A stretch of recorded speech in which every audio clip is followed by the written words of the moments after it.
बलम तनी मान ली बतिया जी मान ली बतिया।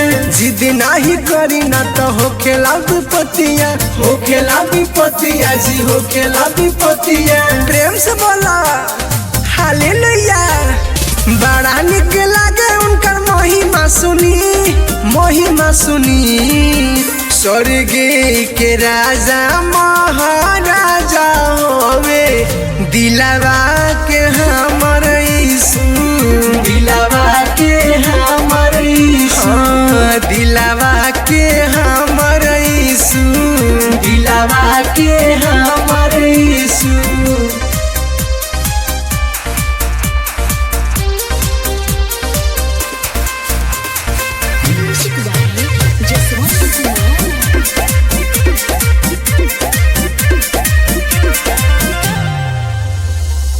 तोहरा बुझात नइखे करेला नाटक, एही से मन हमर उठे ए राजा जी, एही से मन हमर उठे। सोचो यीशु के नामवा में जुड़ेला दुनिया, दुखवा बीमारिया से कटेला रहिया। धरी होई बाइबिल के बतिया सुनी।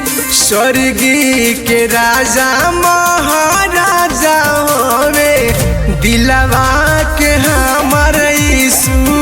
दिलवा के हमर यीशु। दिलवा के हमर यीशु। दिलवा के हमर यीशु।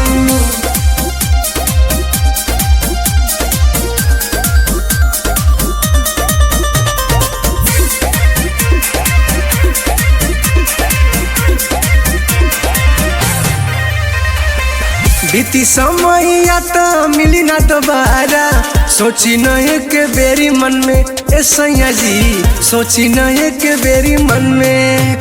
हाथ जोड़ी के सिरवा झुका लिए सैया, मनवा के फेरी के धल तू पैया। राहुल भैया गावा तारा झूम के सुनी।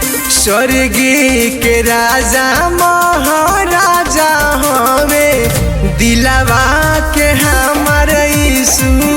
दिलवा के हमर यीशु। दिलवा के